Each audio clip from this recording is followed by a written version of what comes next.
Hey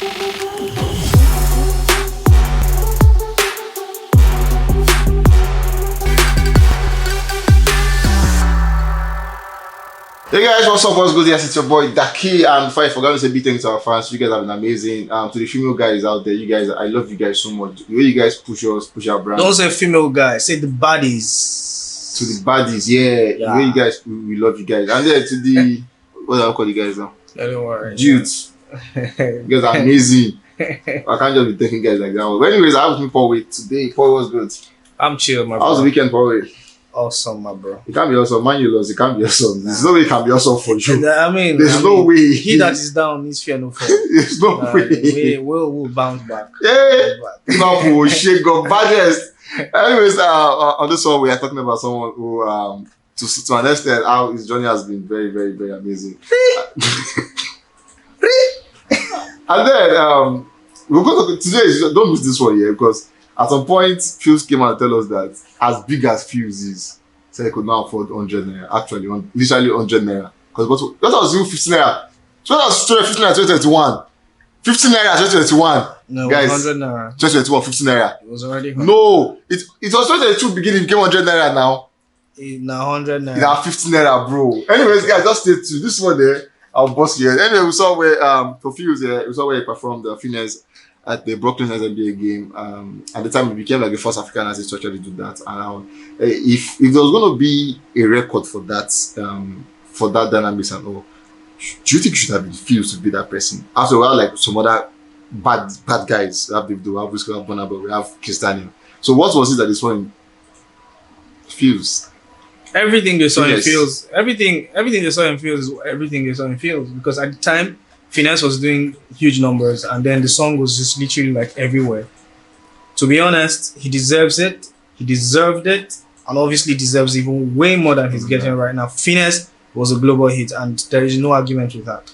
There is no argument. Actually, on God, no real argument on that one. We also where he mentioned some names and said you guys should watch out for this one because these ones will take the industry by storm. And then he said Victoria Benson and Young John at the time. And do you agree with the name he mentioned? Obviously, I mean, these guys actually been doing really, really good.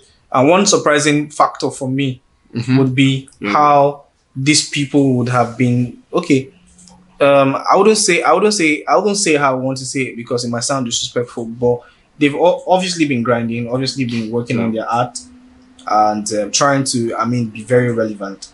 So Victoni, obviously with amazing records, dropped an EP, is doing so well, and on the road to recovery, he's still chatting, still trying to just push and everything. And of course, Buju Benson, we can't even say so much about him because we already know like everything is actually working out for him right now.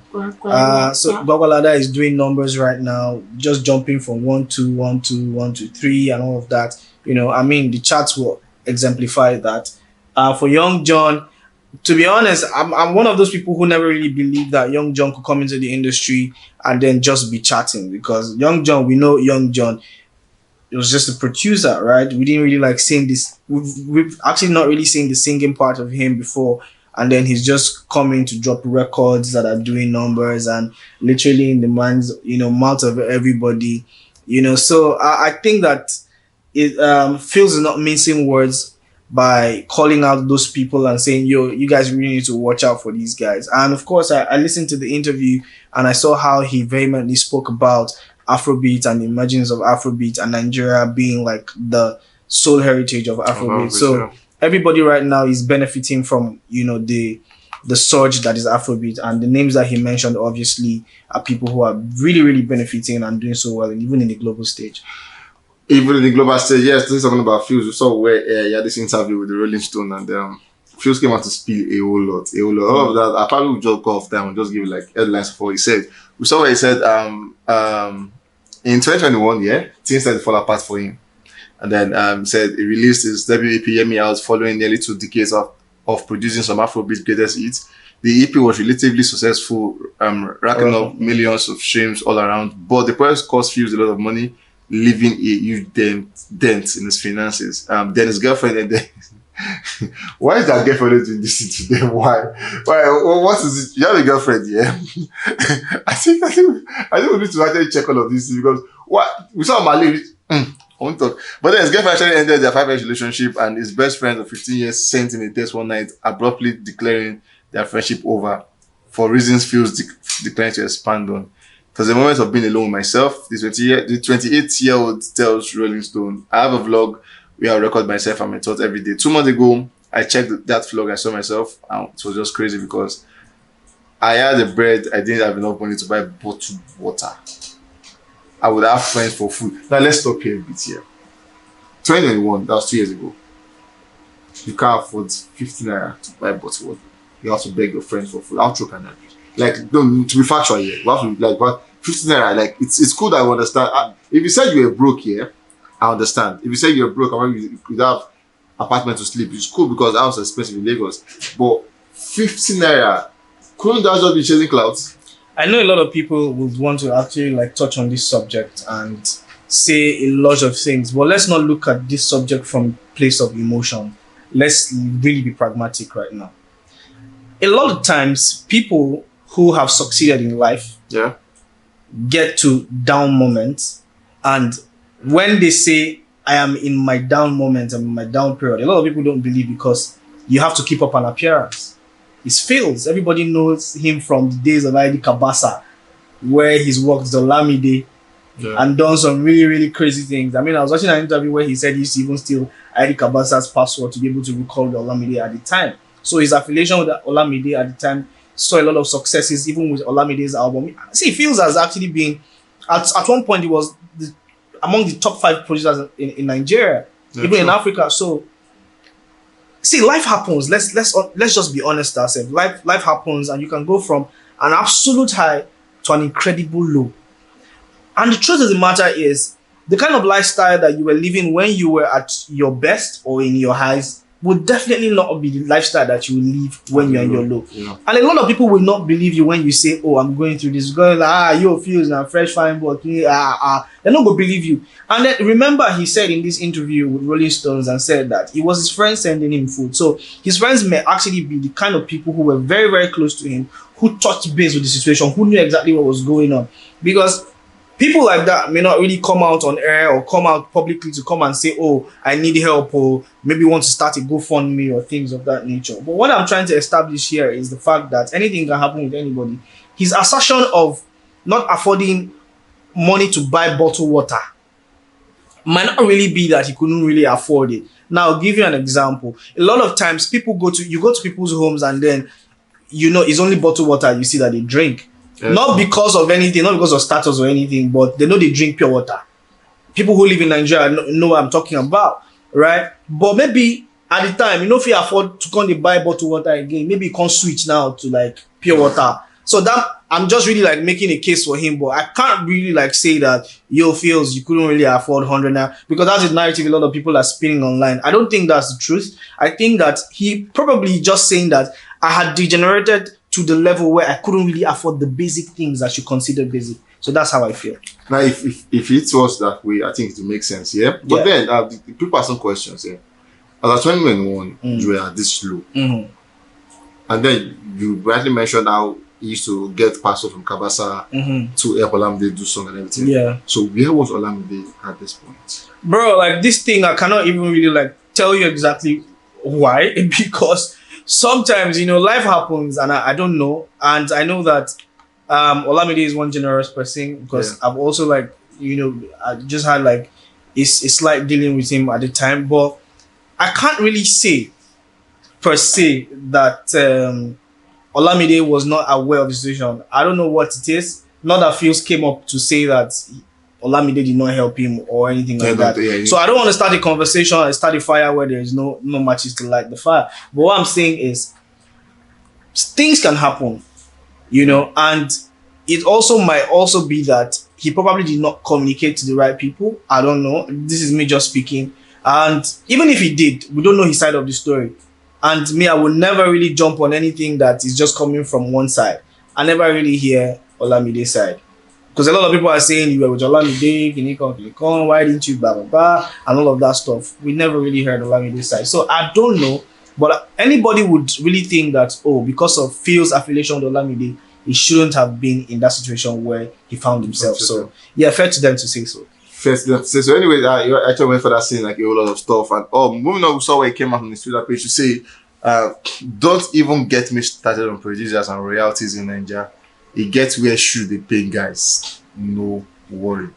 And then after I said all of this stuff, it erupted in our conversations again. And some fans come now to actually put Olamide now in the mix, because now it's the first time people are asking where's Olamide, where's Olamide. Now you're making a statement where you're like.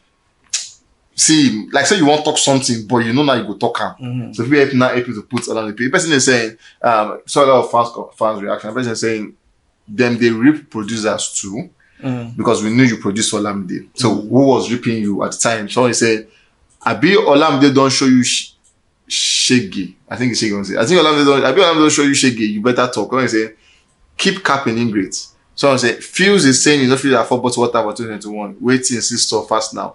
Now UK water they talk. UK water self 16 years where they work for the pack. So he's saying a cap too. This person is actually saying Pheelz cap. The person is saying stop the cap, my guy. Producers and engineers deserve so much, I cannot lie. You guys start the fire. Lord, just Lord. That's your grass to grace story still won't fly. Somebody say make we hear him. You want to collect 50-50 when you know below that. That thing within your mind you go see talk. So with all the love everyone is showing themselves online. Don't have said this one online is actually fake life, most likely not always true and all. In all of this here, do you think there's probably a conversation that we need to have about Pheelz and Olamide? Do you think all is well between two of them? I don't know, I can't say so, because for me, I mean, let's touch base with the subject. When he spoke about royalties, a lot of people would definitely want to link it to Olamide. He might not actually be addressing or saying that. But has he worked with another person as Olamide, like full-time producing? Of course. I mean, there are a lot of people who he has worked with. No, he's not. Olamide is not the only artist he has. We know. He wasn't like cast on stone to just be a YBNL producer or anything like that. So what I'm saying is he touched base with an important subject, and the truth of the matter is a lot of times producers and mix engineers, they don't get credit for exactly what they do. And the truth of the matter is when it comes to like royalties and things of that nature, a lot of the times artists, producers, engineers, all of the people who are like in the pack of, getting that music to where it's supposed to be, don't understand the power of royalties or where it can really get them to.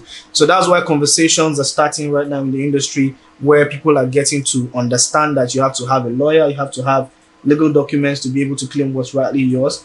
And then music is not as it used to be, where probably the relationship he had with them Olamide that time was, bro, we're just really passionate about this music, we don't really care for the money. There was a blow factor. Anyhow, maybe we shall just do and give you documents, you don't even read them, you just sign. At the end of the day, do you know that a producer is supposed to be accrued 45% of the songs that they make on royalties? This is fact, and everybody can quote me. You get, so it's just negotiations. Right now, people are getting to be aware of these things. So it's the truth where he said that, don't get me started on that, because trust me, producers are getting ripped left, right, and center. Mix engineers are getting ripped left, right, and center. But to be directed towards Olamide in that context, in the things that he said, I don't know if that's true. I don't know if it was directed towards Olamide, but I know that what he said is very factual, and that subject must be addressed. Yes, that subject must be addressed. Now, guys, this is where you get the conversation. Pheelz has said a lot of stuff. Pheelz has a lot of stuff. Do you think, in your heart of heart, in your church mind, do you think he was referring to Olamide? If you think so, let me see the comment section, and let me see why you think he was referring to Olamide, as he have said in the interview and then in a statement. Guys, I'll catch you guys in the very next one. Always remember, stay safe and be real.